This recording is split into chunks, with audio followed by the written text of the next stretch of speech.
Hi guys, Pastor Jomel here. I pray that this sermon will encourage you and deepen your faith.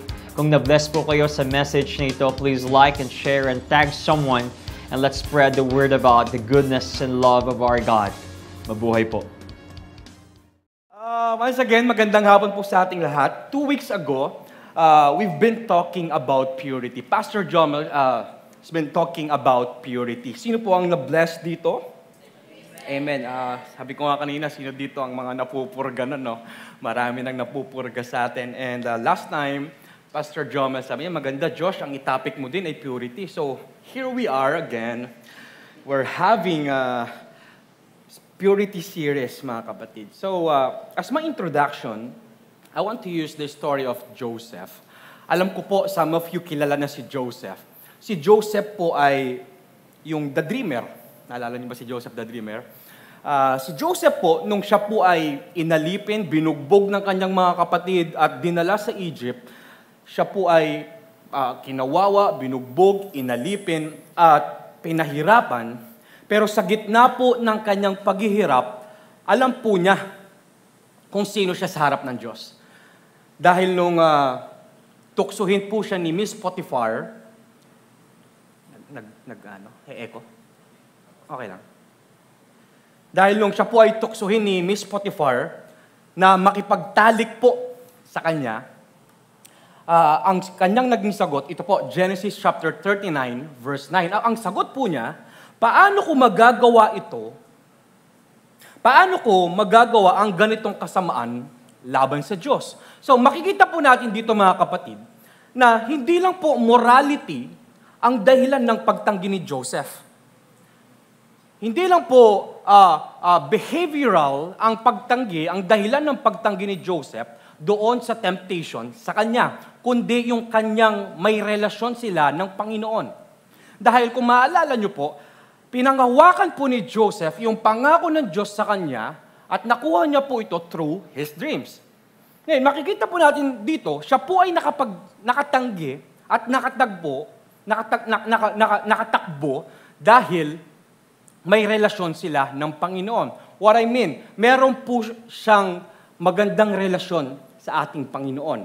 Ang tanong po niya ay, paano ko magagawa ito laban sa Diyos? Ito po ay nagpapakita na ang kanyang consciousness ay hindi lang po sa tao, kundi sa relasyon po niya sa ating Panginoon. Hindi niya po sinabi na, wait lang, Miss Potiphar, baka mahuli tayo. Wait lang, Miss Potiphar, baka matanggalan ako ng trabaho. Hindi niya po sinabi na, wait lang, Miss Potiphar, wala akong dalang protection. Hindi niya po sinabi kay Miss Potiphar na, wait lang, Miss Potiphar, safe ka ba? Hindi po, pero ang tinanong niya, ang sabi niya, makakasakit ako sa Diyos. So, alam niya po yung kanyang identity sa harap ng Diyos. Sabi niya, paano magagawa ko ang ganitong kasamaan laban sa Diyos? Ngayon mga kapatid, kung alam po natin kung sino tayo sa harap ng Diyos, na tayo ay anak niya, na tayo ay tinawag niya, na tayo ay pinili niya at binanal niya, hindi po natin basta-basta i-compromise ang ating sarili sa kasalanan. So, our identity, it fuels our purity. Kung alam po natin kung sino ka, alam din po natin kung saan tayo hindi dapat. Amen. Hindi po nagiging pressure ang purity kung alam natin ang identity natin. That's why I want to talk about this subject, hindi na ikaw yan, kapatid. Pwede bang sabihin mo sa katabi mo with conviction, hindi na ikaw yan. You need to stop living like who you are not and start living who you are in Christ. Pwede bang sabihin mo ulit sa katabi mo, kilala mo na ba ako, ha?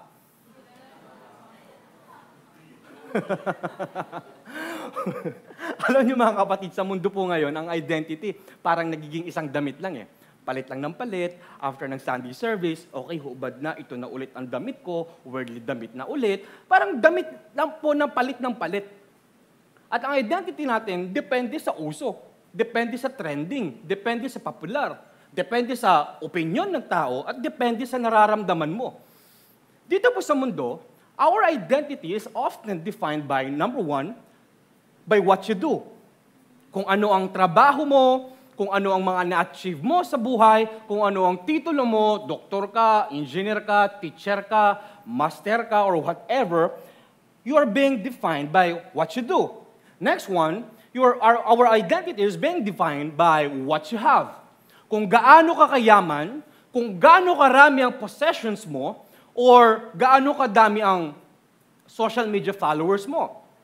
And next one, our identity sometimes is being defined by what others says about you. Minsan po yung mga tao, nilelabelan tayo. Diba? Joshua, yung cute. Grabe naman yung tumawa. Sige. Gerald, yung macho. Diba? What I mean, mga kapatid, yung identity natin sometimes nakadepende doon sa sasabihin ng tao sa'yo. Or sometimes yung expectation nila sa'yo. Or sometimes nakapag-build na tayo ng reputation at ito na yung tinatawag nila sa atin. Or sometimes our identity is often defined by what you feel. Your emotions at the moment. Broken ako ngayon, kaya magka-eyeliner ako. Gusto kong i-represent yung sarili ko na heartbroken. Or your desires at the moment. Kaya nga po, kapag nawawalan tayo ng trabaho, kapag wala po tayong na-achieve, kapag nasiraan tayo ng ibang tao, or kapag dalito ka sa sarili mo, nawawalan na rin ng sense yung identity natin. Nawawalan po ng sense of identity. Talunan ba ako? LG TV ba ako? Or Samsung ako? Alipin ba ako? Mahirap ba ako? But let me tell to you today that that is not your identity. And according to the Bible, identity is not something you achieve, but it's something you receive. Ang tunay po na pagkakakilanlan ay hindi po natin hinahanap sa mundo. Ngunit ito po ay matatagpuan kay Kristo. At napakahalaga po na malaman natin ang identity natin kasi it's how you define who you are. Dito po magbe-base kung paano natin tutukuyin, kung paano natin i-represent, kung paano natin ititreat yung ating mga sarili. Like for example, kung identified kang taga-Bethany ka, kasi ang mga taga-Bethany identified na mababait, loving, nagpoprotekta ng tao, generous. Correct niyo po kung mali ako. Hindi naninira. So you represent yourself like Bethanian na may karakteristik ng mga Bethanian. Or for example, kung identified ka na masamang tao, i-represent mo yung sarili mo na kontrabida. Or for example, kung anak mayaman ka, i-represent mo yung sarili mo bilang anak mayaman. Pero alam niyo po ba, nung hindi pa po natin tinanggap ang Panginoong Jesus, you are of your father, the devil. Sabi po ng John chapter 8, verse 44, you belong to your father, the devil. And you want to carry out your father's desire. He was a murderer from the beginning, not holding the truth, for there is no truth in him. And when he lies, he speaks his native language, for he is a liar and the father of lies. Yung father po dito, yung diablo. So sabi dito, your will is to do your father's desire. Ang ginagawa po natin ay yung nais ng ating ama na si Satan. Sino po ba si Satan? Ang sabi dito, he was a murderer from the beginning. And he does not stand in truth. Ang anak po ni Satanas ay ayaw ng katotohanan. Pero ang anak ng Diyos, gustong-gusto ng katotohanan. Because there is no truth in him. When he lies, he speaks out of his own character, for he is a liar and the father of lies. Ibig sabihin, siya po ang pinakaama ng kasinungalingan. So in short, ito po yung gustong-gusto nating gawin to do our Father's desire. At ito din po yung identity natin before, nung hindi pa po natin tinanggap si Kristo. But good news, sabi po ng John chapter 1 verse 12, but to all who believe in Him and accepted Him, He gave the right to become children of God. So it means today po, we can become son of God. Sabi dito, but to all. Sabi niyo nga po, to all.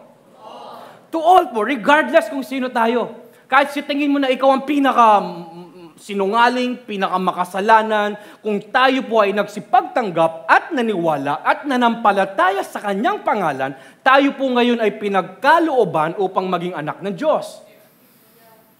Kaya ngayon po, pag tinawag kayong anak ka ng teteng, anak ka ng shooting, or anak ka ng baka, i-rebuke mo, NG. No, my friend, I am now son of God. Because when we are in Christ, we are chosen, we are loved, we are forgiven, we are set apart, and we are a new creation.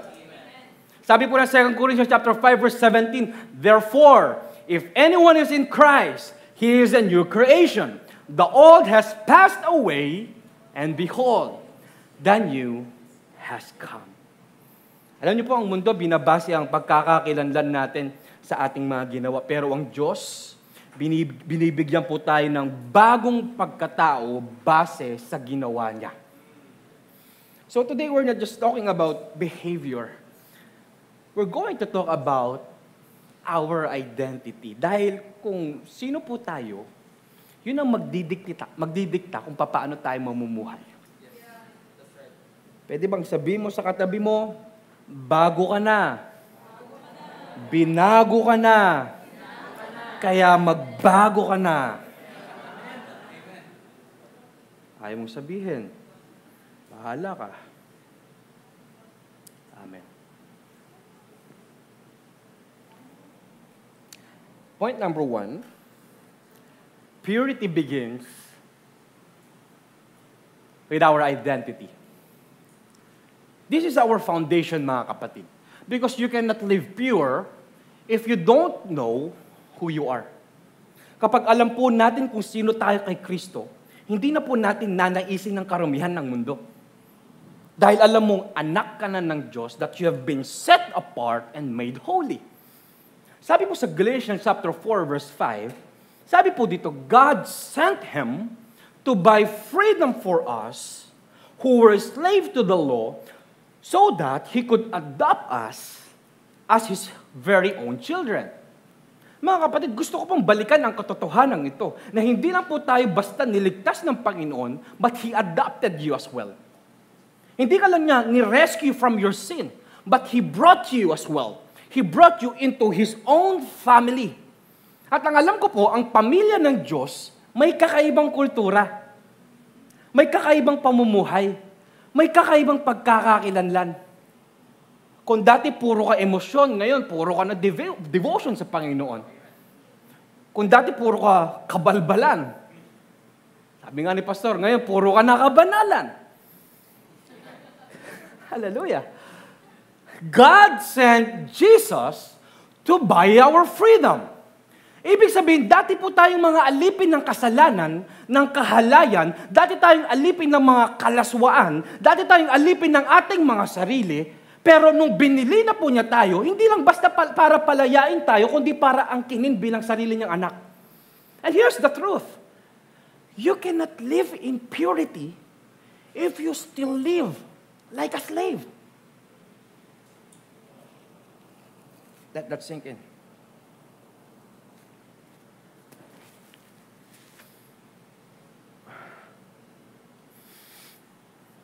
Purity is not just avoiding sin, mga kapatid. It's about living according to your new identity as son and daughter of Christ. Kapag alam po natin na anak po tayo ng Diyos, hindi po natin ikakaya na mabuhay ng may kabanalan. Dahil kung alam po natin na may bago ka ng apelyido, hindi ka na mamumuhay ng dati. Kung alam mo na ang apelyido mo ngayon ay anak ng Diyos. Kung dati ang apelyido mo ay Joshua the Great Babaero. Ngayon, ang apelyido mo na Joshua, the Son of God. At hindi mo nagugustuhin na bumalik dun sa dumi ng dati mong pagkatao. Purity begins when identity is being revealed. And you don't pursue purity to become a child of God. But you pursue purity because you are already His son and daughter. Ang pamumuhay po ng malinis ay bunga ng pagkakaalam po natin na tayo po ay minahal, na tayo po ay binili, na tayo po ay pinalaya, at tayo ay binigyan ng bagong buhay. So kapatid, if you are still struggling with sin, if we are still struggling with compromise, let me remind you mga kapatid na hindi ka na alipin. Amen. Hindi na ikaw yan. Hindi mo kailangan pilitin maging banal. Ang kailangan lang po natin gawin ay paniwalaan kung sino tayo kay Kristo. Kaya kung natatempt po tayo ng manira ng tao, hindi na ikaw yan. Kung natatempt kang mangbabae, Danny, hindi na ikaw yan. Kung natatempt kang manira ng tao, Doc Justin, hindi na ikaw yan.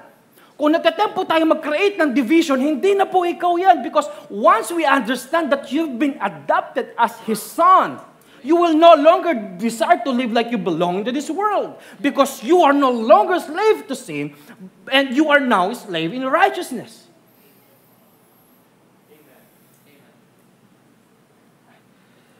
Whew. Init. Wait lang. Yeah. Tuloy pa tayo. Kaya pa ba? Kaya pa today, Josh? Kaya pa? Okay. Point number 2.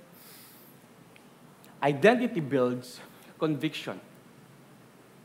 Identity builds conviction. Now mga kapatid, this is our internal compass. We begin to say no because of who you know you belong to. Sabi po sa Romans chapter 6 verse 1 through 6, ang sinasabi po ni Apostle Paul, well then, should we keep on sinning so that God can show us more and more of His wonderful grace? Verse 2, ang sabi niya, of course not. Since we have died to sin, how can we continue to live in it? Verse 3, or have you forgotten that when we were joined with Christ in baptism, we joined Him in His death?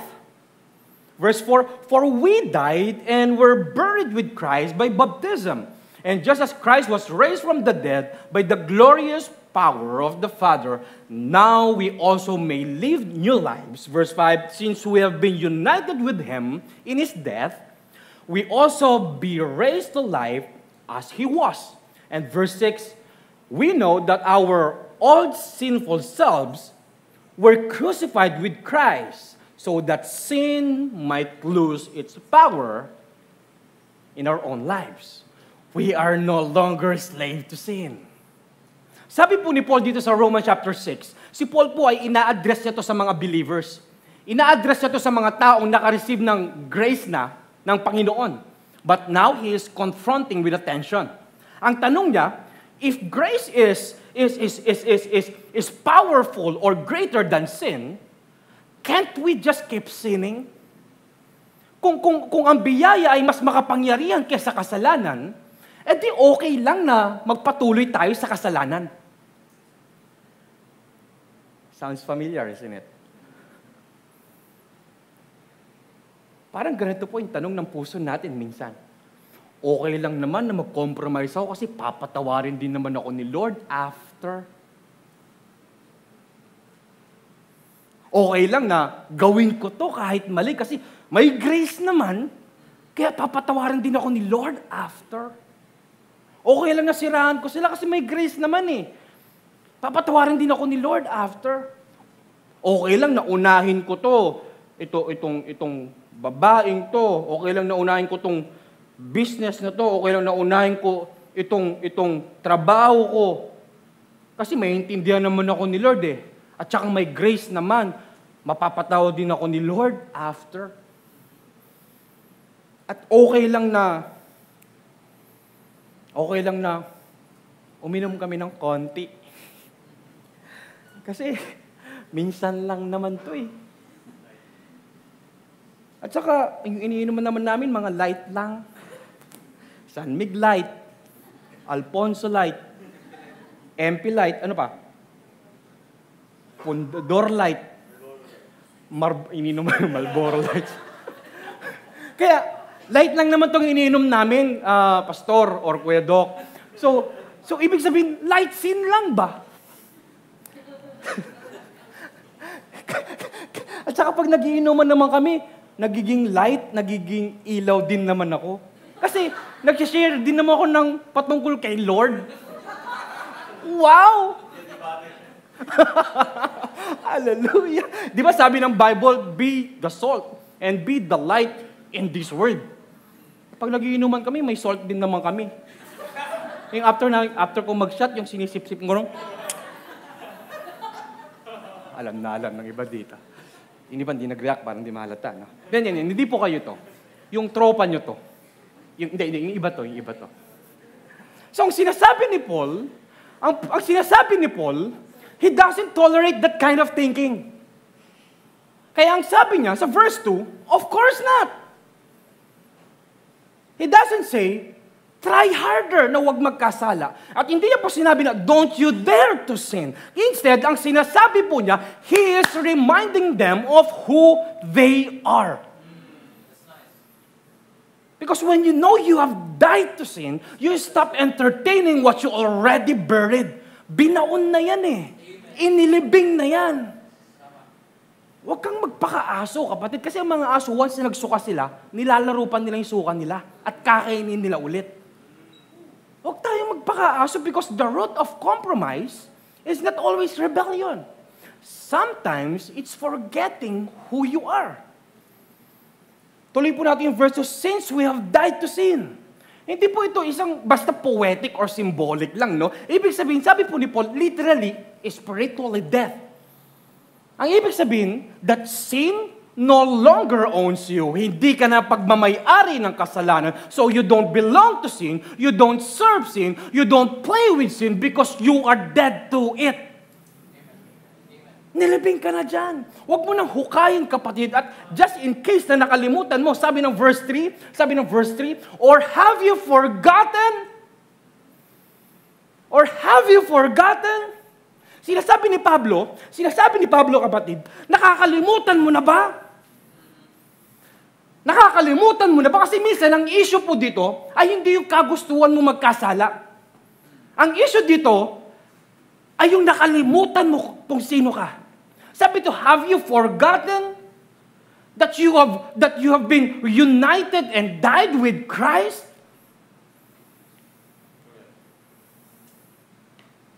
Minsan po nakakalimutan natin kung sino tayo. Kaya pag nasa Facebook tayo, pag may nakita kang maganda, tatagtadin mo ng heart yan. Pagpapapansin ka. Pero nakalimutan mo na, hindi na pala ako to. Diba? Or minsan pag kakatapos natin mag-church, diba? Pagka uwi mo, nagalit ka ngayon kasi pinakialaman yung gamit mo. Galit na galit ka ngayon. Talagang dami mong grrr. Diba? Okay? Grrr. Lahat ng puto, nasabi mo. Napamura ka. Puto seko. Brad, puto maya. Puto bombong. Dani. Benta mo yung dati, di ba? So, lahat ng puto, nasabi mo na. Tapos, maaalala mo, ay, shucks, puto ka, kasimba ko lang pala. Napamura ka na naman. Bakit? You forgot who you really are. Kakasimba mo lang, napaputo ka na naman. Konting istorya lang po. I think 2 years ago, kakatapos po ng prayer and fasting. Prayer and fasting. Emphasize ko lang yung fasting para ma-defend ko yung sarili ko, no? So, after prayer and fasting, we're about to eat. Sakay ko sila, NG, Doc Gerald, Doc Pao, Engineer Gerald, I'm sorry. So, sakay ko sila, kakain na kami. So, siyempre, fasting ka, gutom ka na, no? So, nagda-drive ako, dyan, sa may intersection dyan. Nagda-drive ako ganyan, tapos biglang may kumat sa akin jeep, bang! Siyempre, kakagaling ko ng prayer and fasting. Di ba? Dapat nagbigay na lang ako, di ba? Pero ang ginawa ko, hindi ako nagbigay. Kasi gutom na ako. Ang ginawa ko, binaba ko yung window ko, yan, level 1, tinignan ko lang. Tinanggal ko yung salamin ko. Ayos to, ayos. Parang sinasabi ng tingin ko, umatras ka. Hindi siya umatras. Level 2, na-emosyon na ako eh. Siyempre, galing ang prayer and fasting, piling ko nasa akin ang authority ni Lord, no? Sinigawan ko siya, umatras ka! Nasa akin ang authority ni Lord. Anointing. Kakatapos ng prayer and fasting, umatras siya ngayon. Ngayon, si NG pala, na-trauma. Napanaginipan pa daw yun, no? Umatras ngayon yung Jeep. Lakas ng anointing. Pagka-uwi ko po, nahimasmasan ako. Sabi ko, shucks, nakakahiya. Nakalimutan ko na, identified pala ako na taga Bethany. Identified pala ako na leader na. Hindi ko alam, baka napapanood niya rin na nagpipreach ako, no? Nakakahiya. Di ba? So, don't let your stomach define your identity. Don't let your emotion define your identity, mga kapatid. Kaya nga sinasabi ni Paul, or have you forgotten? Sinasabi ni Pablo, nakakalimutan mo na ba? Kasi ang issue ng kasalanan ay hindi yung laging gusto mong magkasala, kundi nakakalimutan mo kung sino na talaga tayo kay Kristo. Have you forgotten that you were joined with Christ? Ang sinasabi ni Paul dito, the reason why you're still dancing with sin is because you forgot that sin already died with you. Sabi po sa verse 6, our old sinful selves were crucified with Christ. So, sinasabi niya dito, naipako na yan, kaya wag mo nang balikan.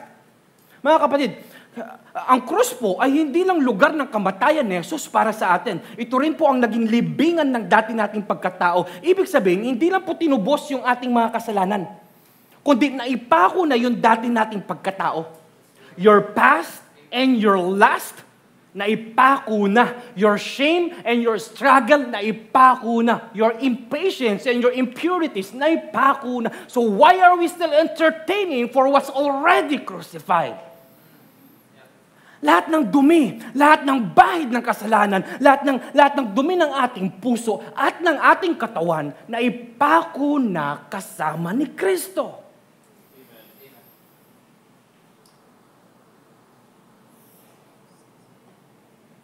Thank you, Lord.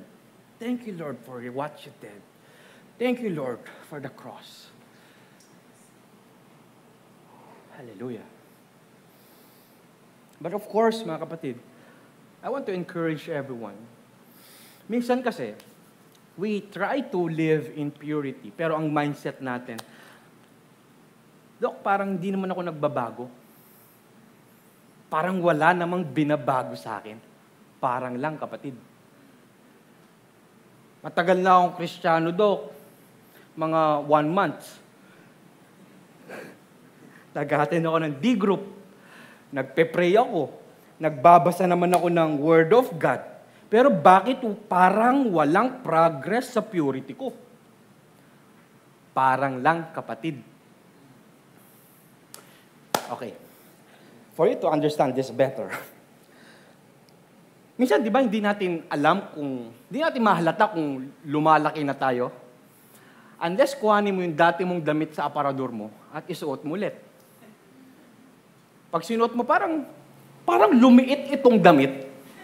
Tapos tatanggalin mo. Lumiit ka na, no? Actually, hindi lumiit yan. Tumaba ka lang.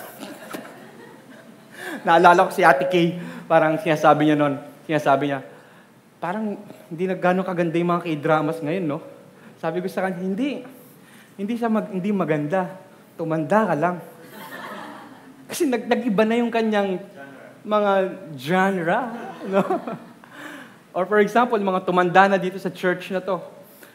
Lagi pagdating nyo dito, Pastor, parang ang lakas ng sounds. Ang lakas ng drums, Pastor. Pero actually, wala namang binago dun sa sounds. Ayaw mo lang ng maingay. Kasi tumanda ka lang. Di ba? Kaya minsan mga kapatid, hindi natin namamalayan na nagmamature na tayo unless balikan mo dati kung sino ka. That's why tayo po bilang mga Kristiyano, let's just keep on praying, keep on attending, just keep on showing up, just keep on reading the Word of God. Minsan kasi hindi mo namamalayan, unti-unti ka nang nagmamature. Pansinin nyo, dati wala kang pakialam kahit makipag-away ka, wala kang pakialam kahit makipag-inuman ka, wala kang pakialam kahit makipag-chismisan ka, na kahit minsan ikaw pa yung source nung chismis, no? Pero ngayon, once sa maalala mo, teka, hindi na pala ako to. May awareness ka na ngayon. Diba? Because living according to your identity, it takes time to absorb everything. Remember this, mga kapatid, that you are not slave trying to behave, but you are a child learning to walk in purity. Kaya kapatid, kung gusto po nating mamuhay ng may purity, start remembering or start knowing your true identity. Because the more you know about your identity, the more you walk in conviction. And the deeper you understand your identity, sin becomes less attractive. Now, ano pong maganda natin gawin? Number 1, start your fight with identity, not with effort. Sabi po dito, wag po natin kagad alamin na, what can I do to stay pure? Instead, tanungin natin, sino na ba talaga ako ngayon? And next one, talk back to temptation with truth. Kapag kumakatok yung kasalanan sa puso natin or sa kwarto natin, sabihin mo, sorry, hindi na tiga dito yon hinahanap mo. Patay na yung dati mong hinahanap. Hindi na tiga rito yon, and the new me doesn't belong to you now. And next one, live like you've already resurrected. Let me say this, mga kapatid. The reason why sin still feels powerful is not because it is stronger. It's because you forgot you have been changed. Nakalimutan mo na binago ka na. Kaya hindi na ikaw yan, kapatid. Hindi mo na bagay yung mga dati mong ginagawa. And some of you, maybe, you are fighting with those chains that are already fell off. Some of you are resisting sin as if na parang alipin ka pa din nito. But the Bible says that you are free. Mga kapatid, you are not stuck. You are just acting like a slave. But you are not slave anymore. Because you have already this new resurrected life with Christ. Kaya nga po ang sabi ng Bible, Colossians chapter 3, verse 1 to 2. So if you are serious, sabihin nyo nga po, seryoso ako. So kung seryoso ka about living this new resurrection life with Christ, then ang sabi ng Bible, then act like it.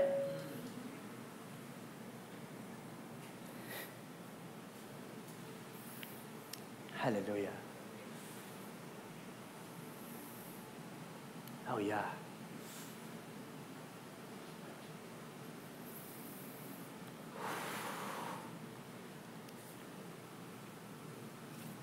Ang ganda pong paalala nito na kung talagang seryoso tayo, na tinanggap natin si Kristo, then we need to act like it. And let's pursue the things over which Christ presides. Ang abulin po natin yung gusto ng Panginoon. Yung ways ng Panginoon. Hindi yung ways ng flesh natin. At sabi dito, don't shuffle along your eyes to the ground in this world. Absorbed with the things right in front of you. But we need to look up and be alert to what is going on around Christ. And that's where the action is. We need to see things from His perspective.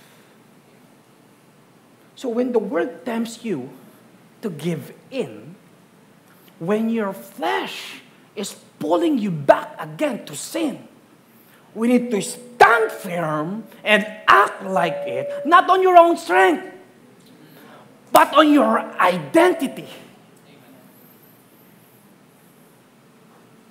Purity is not a pressure, but it is our privilege as son of God. Point number 3. Identity guards your purity. Now, mga kapatid, this is our protection because you set boundaries that honors God and yourself. Mga kapatid, hindi kasi natin papahalagahan ng isang bagay na hindi mo alam na valuable ito. Kapag meron kang 1 milyon sa bag, hindi mo iiwan yan kung saan-saan lang. Tama? And if you don't know your true identity, you will live carelessly at madali tayong mag-compromise na sa mga kasalanan. Pero alam niyo po ba, alam mo ba, Danny, na tayo ay mga santo? Imagine mo, Brad, yung katabi mo, saint yan. Santo yan. Pwede bang sabihin mo sa katabi mo, santo ka na, kapatid.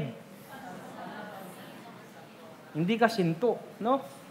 Huwag kang magpakasinto kasi ang sinasabi ng Romans chapter 1 verse 7, to all who are in Rome, beloved of God, and called to be saints. Grace to you and peace from God, our Father, and the Lord Jesus Christ. Now, si Apostle Paul po is writing to a church. Nagsusulat po si Apostle Paul sa isang simbahan that is surrounded with Roman values, that is surrounded by Roman idols, that is surrounded by Roman culture. And yet, in the middle of that, he called them loved by God and called to be saints. In the original Greek po, the word saints is hagios, meaning set apart, consecrated, and made holy. So ang sinasabi ni Paul sa kanila, you're not just a citizen of this empire, Rome, but you are a citizen of heaven. You are not living in this world. You are called to live set apart from it. So, hindi po sila tinawag ni Apostle Paul na saints just for flattery. Pero tinatawag po silang saints ni Apostle Paul for identity and responsibility. Yes, historically po, it was written to the church in Rome. But theologically and spiritually, this verse is also speaking to all of us. Because if you are in Christ, then you are loved by God. If you've been called by the gospel, then you are called to be holy. If the Holy Spirit is in you and live in you, then you are already counted among the saints. Don't worry, mga kapatid, yung pagiging sainthood po natin is not about perfection. It's about position. So what was written to Rome is now being revealed to us that we are saints called to shine.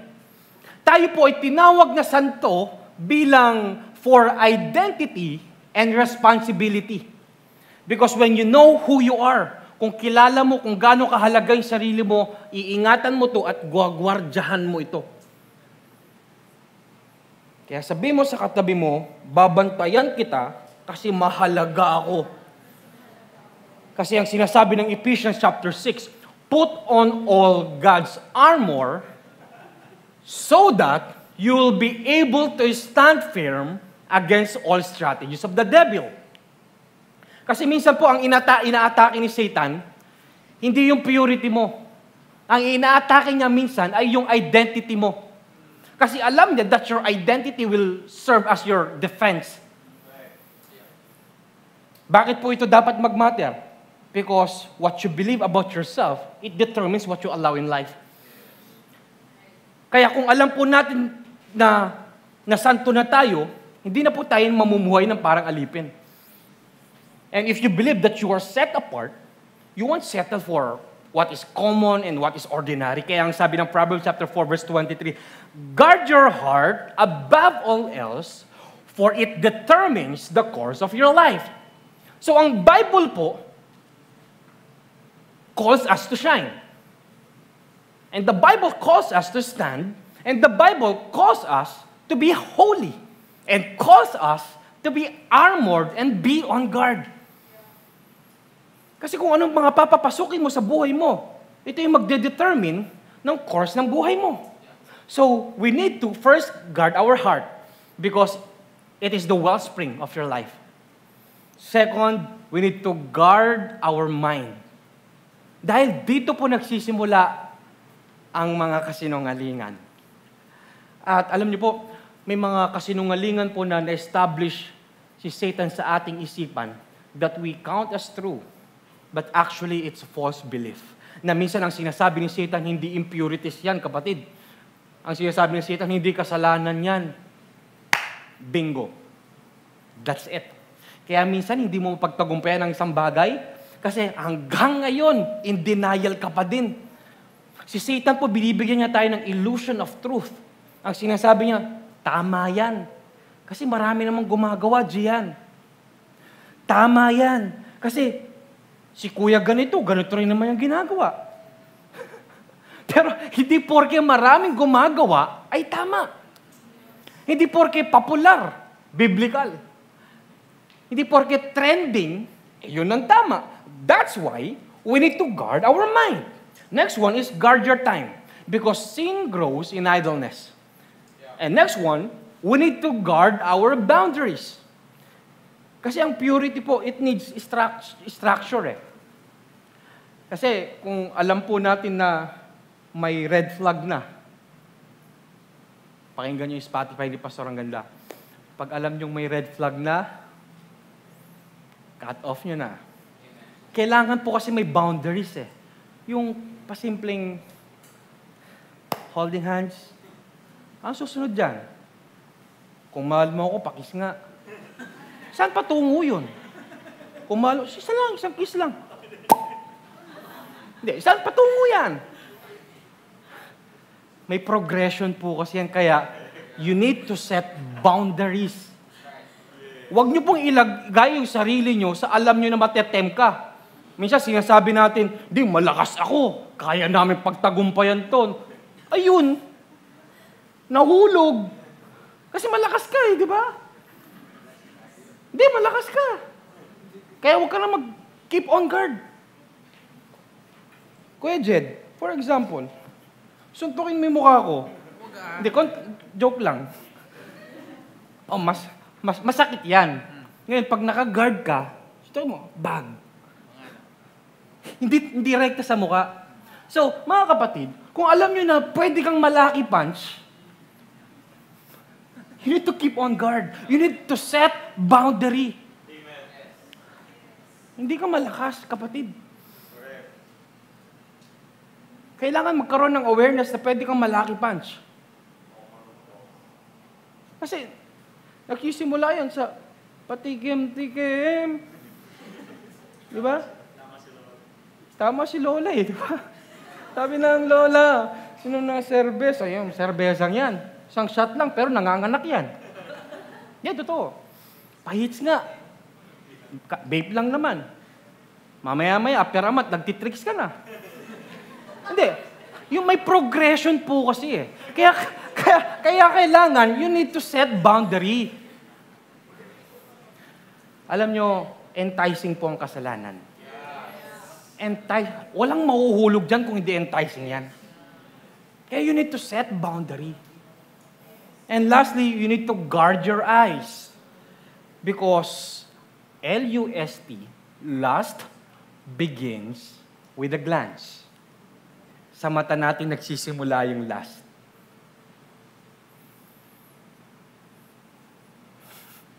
Kaya mag-ingat po tayo.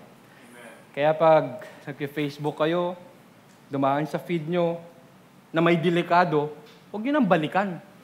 Minsan, layo mo na eh. Kakahabulin mo pang ganun eh. Saan na kasi yun? Pag delikado, huwag nyo nang habulin. Huwag nyo nang i-zoom yung bulkang mayon. Di ba? Kapag may dumaan na crush nyo, minsan, maamoy nyo lang, I do. Grabe naman kayo. Tapos, hinabulan mo pa ng second look. Tama na. Okay na, palagpasin nyo na. Diba? May dumaan na sobrang gandang creation ni Lord. No? Sobrang ganda ng creation ni Lord. Umabot ka ng hanggang 5 glance. 5th glance. Hanggang nabali ng leg mo. Stiff neck ka na. Delikado, kapatid. Lalo na pag may kasama ka, anong tinitignan mo, Kuya Jed? Hindi, ina-appreciate ko lang yung creation ni Lord. Wow! Ang galing naman ng creation ni Lord. Wow! Hallelujah. Kaya we need to guard our eyes, mga kapatid. Huwag po nating hayaan na yung identity po natin ay sirain ng culture. Ang dami pong kalaban ngayon ni Lord Culture versus Christ, di ba? Commodities versus Christ. Huwag po nating sirain yung identity natin because of our convenience. Alalahanin po natin that we were bought at a price. Kinailangan ng buhay ng Panginoon para palayain ka. Amen. Amen. Dahil ang kaaway po, he always wants to confuse your identity so he can corrupt your purity. So we need to guard ourselves. So we need to guard our purity. Not just for yourself, but for the sake of your calling. Alam po kasi ni Satan na konektado yung purpose mo sa identity mo. Kaya una pa lang, sinisira niya ng identity mo. And we need to remember that we are not ordinary, that we are not common, we are not random. We need to remember that we are called, we are set apart, and you are a saint. So why guard it? Bakit kailangan po nating i-guard yung ating mga sarili? Because the devil is after it. He is after your identity. So, mga kapatid, gusto kong sabihin sa inyo, every day, you are a target. Target ka ni Satan. You are a target not because you are worthless, but because you are valuable. At gusto niyang sirain yung identity mo. Bakit niya sisirain yun? Because the enemy knows, pag alam mo yung identity mo, alam mo yung mga plano sa iyo ng Panginoon, at alam mo na sobrang valuable ka, it's always connected to your purpose. And Satan will always attack your identity. Tingnan niyo po, kilala niyo po si Eva. Kasi na, TikTok ngayon, yung Eva at Adan lagi. Kilala niyo po si Eva? Okay. Remember Eve. Sabi ni Satan kay Eva, eat this fruit. Kainin mo to. And you will be identity. Like God. Sila naman, talaga? We will be like God? We will be like God? But they don't realize they are already like God. Hindi lang sila aware. Kaya nadaya sila. Tama? Pero kung papansinin niyo si Satan, dinala pa yung strategy niya. All the way from Old Testament to New Testament. Remember, nung tinempt niya si Jesus, ang sabi niya, if you are. Sabi niya, if you are, turn this stone into takoyaki. Sabi niya, if you are the Son of God, identity, turn this stone into bread. Siguro sabi ni Jesus, walang if doon. Alam kong Son of God ako. Kaya hindi nauto si Jesus. Kaya sabi niya siguro, wag mo akong i-if, Satan. I know that I am the Son of God, kaya hindi mo ako madadaya. Kaya mga kapatid, if you know who you are, you will not be deceived. Kaya nung nakaraan, bumubulong si Satan sa akin Sabi niya, if pogi ka, Josh, chat mo nga yan kung mapapasagot mo. Sabi ko kay Satan Gerald, walang if dun. Alam kong pogi ako. If you know who you are, you will not be deceived. So remember this truth, mga kapatid. The only way to resist the lie is to remember the truth that I am not the word says I am. I am not what Satan says I am, but I am who God says I am. You're not fighting for identity. but you are fighting from your identity. So your identity becomes your defense. And your purity becomes your proof. Kaya ang nangyayari po, point number 4, identity empowers your resistance. It becomes our power. You face temptation with grace, not guilt. And you stand strong. Sabi po sa Titus chapter 2, verse 11 to 12, "For the grace of God has appeared that offers salvation to all people. It teaches us to say no to ungodliness and to say no to worldly passions and to live self-controlled, upright, and godly lives in this present age." So Apostle Paul po, ito po ay sinusulat niya sa isang young leader na si Titus. Dahil si Titus po ay kumakaharap sa isang very crook na place, na environment. Dahil yung kinakaharap po ni Titus na place, punong-puno ng immorality, punong-puno ng compromise, at punong-puno ng chaos. Sounds familiar, isn't it? Parang ganito rin yung kinakaharap natin ngayon. At kung papansinin niyo po, si Apostle Paul po, hindi niya sinabi kay Titus na hayaan niyo na lang yung batas dyan. Hayaan niyo na lang sila. Hayaan niyo na lang din sila na makonsensya sila. Instead, he anchored Titus to the grace of God. Because the grace of God teaches us to say no. In other words, grace doesn't forgive you, it strengthens you. Sabi dito, the grace of God has appeared. Ang tinutukoy po dito ay ang ating Panginoong Jesus. Because Jesus is the full expression of grace. So grace is not just a concept. It is a person. And it says here, teaching us to deny ungodliness. So in Greek po, kung babasahin natin yung word na teaching, ang ibig sabihin nun, by doing, which means to train, to discipline, and to form a character. So makikita natin dito, yung grace is not passive. Yung grace is your personal trainer para mabuhay ng godly living. Kasi mga kapatid, ang iniisip natin minsan, yung grace, pinapamper tayo eh. No. Yung grace, dinidiscipline tayo, tinuturuan tayo, at nagpo-form ng good character, ng godly character. Let's be real, mga kapatid.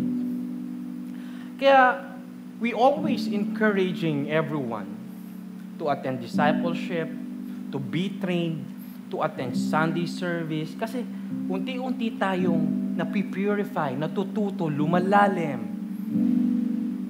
We need to be trained. We need to be educated sa salita ng Panginoon. Kasi let's be real, yung temptation po, totoo po yan. Hindi siya katang isip at gawa-gawa lang. Yung desire ng laman natin, totoo yan. Ang dami na nga naging bunga eh. Yung struggle po, daily yan. At walang level ng anointing ang makakapag-exempt sa'yo sa temptation. And sometimes, we fall. Not because we are evil, but because we are so exhausted. Pagod ka. Kakalaban. Bakit? Because you are fighting on your own. So how to fight, mga kapatid? Number 1, we need to start your fight with identity. Tulad na sinabi natin kanina.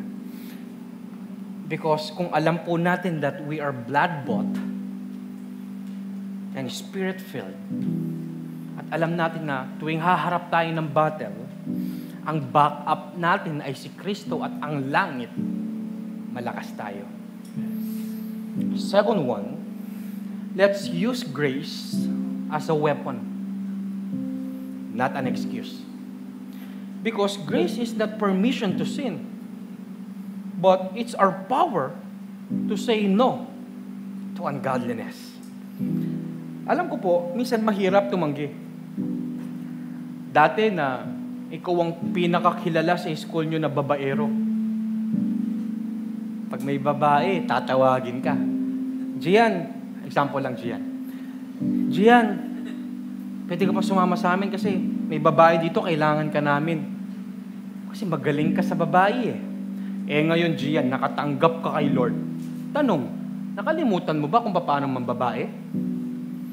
Kinabukasan, tinawag ka, Gian, may babae dito, halika, kailangan ka namin. Ikaw naman, sasabihin mo, Gian, anong babae? Nagkaroon ka pang amnesia. No? When we became a Christian, you don't forget how to sin. You still know how to sin. Ang blood po ng Panginoon, ang grace ng Panginoon, hindi tayo binigyan ng amnesia. Pero ang grace, binigyan tayo ng courage to say no to ungodliness. Ibig sabihin, hindi mo nakakalimutan magkasala. Pero ngayon, wala ka ng desire na mang lalaki or namang babae. Kasi binigyan ka na ng bagong identity ni Kristo. Kung dati lasinggero kayo, pero nung tinanggap mo si Kristo at na-realize mo yung God's Word, marunong ka pa rin uminom, pero wala ka ng desire kasi tinanggal na ni Kristo yung desire. Na dati ko pa yung tiga-tagay at tiga-shot, no? Tagay na! Pero ngayon, hindi ka na umiinom. Bakit, Danny? Hindi mo din alam eh. Minsan, hindi mo din alam kung paano ka nabago. Kasi supernatural yung change. Kasi supernatural din gumawa. At binigyan tayo ng bagong identity, and we have now the power to say no.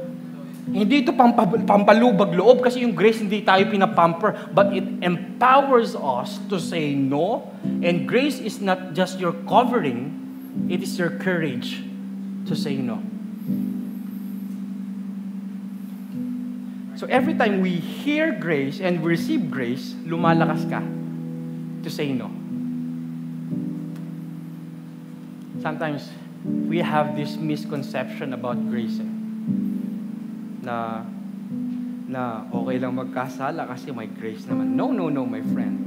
Grace pushes you, causes you, strengthens you, and gives you courage to say no to ungodliness, to say no to worldly passions, and live a godly life. And next one, train in righteousness daily. Ang resistance po is not automatic because it is a spiritual discipline. So let's continue to pray, worship, read the Word of God, at kung di pa po kayo konektado sa discipleship group, join a discipleship group. We need to train our heart to listen more and more to the Holy Spirit more than our flesh. We need soaking. Alright. Mga kapatid, gusto ko pong sabihin that hindi po tayo mahina. You're not weak. You're not stuck. You're not defeated. But you are a child of God. You're filled with the Holy Spirit. And you are empowered by grace. So next time the temptation is knocking to your heart, answer in identity because purity begins with identity. Identity builds conviction. Identity guards our purity. And it is your identity that empowers your resistance. And the point is this, mga kapatid, that only by His grace that we can live worthy. Only through His grace that we can overcome those impurities. Only through His grace that we can break those bad patterns and bad habits in our life. It's only through His grace. Kung sinasabi ni Satan na hindi ka na makakawala dyan, siya na yan. Ganyan na talaga ang buhay mo. Well, sinungaling po si Satan. Sinungaling po si Satan. Because even your worst sin cannot stop God for loving you. So right now, you can come boldly to the throne of His grace. So, some of you, mga kapatid, you've been fighting in private. You've been fighting in secret. And yung heart mo gustong maging malinis, pero yung kamay mo parang may nagawang mali. And you've feel, ang nararamdaman mo parang pressured ka na i-please yung ating Panginoon. At again and again, nahuhulog ka sa same temptation. But let me speak to you today. not with condemnation, but with grace, ang sinasabi po ng Panginoon, God is not angry with you. Hindi po galit ang Panginoon sa inyo, but He is calling you back to your true identity. This is not a behavior management, mga kapatid, but this is about identity recovery. Because the problem is not just about sin. The problem is you forgot who you really are. If you need to return to your identity, kapatid, if you want to return to your identity, and if your heart is telling, God, restore my purity, restore my identity, and if you are tired fighting your purity sa sarili mo, and if you feel like you want to fight your purity by grace, come to the Lord and start talking to Him right now.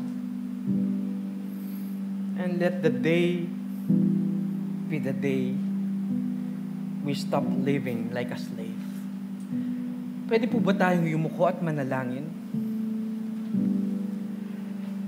Father God, alam niyo po kung ano yung puso namin. Kilalang kilala niyo po kami, Lord. Kahit saan kami magtago, kahit saan sulok kami ng kadiliman ng aming mga sarili, Panginoon. Kahit magtago kami sa mga tao at magsulo kami, nakikita niyo po kami. Alam niyo po ang mga kahinaan namin, Panginoon. Alam niyo po, Panginoon, kung ano ang mga impurities namin. So, kami po ngayon, Panginoon, ay lumalapit sa inyo. Not pretending na malakas kami, but standing on the truth kung sino talaga kami sa inyo, Panginoon.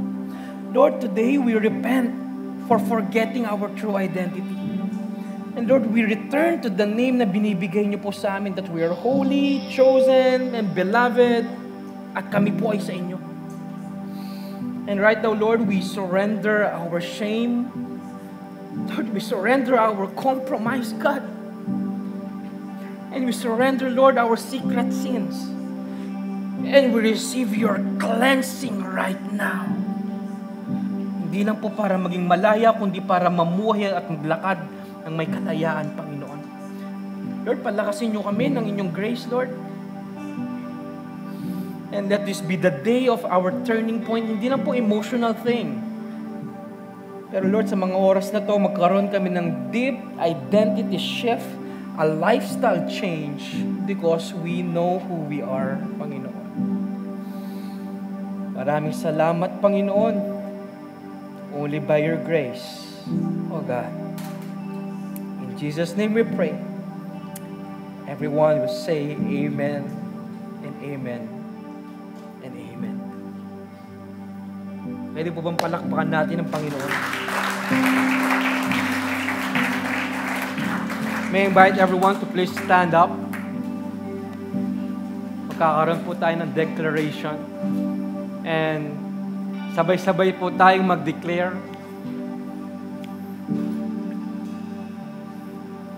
On 3, 2, 1. I am not a slave to sin. I say no, not because I'm strong, but because Christ is in me.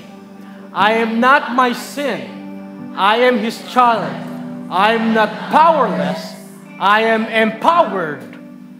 And starting today, I will live pure because I know who I am in Christ. Let's clap our hands again, God.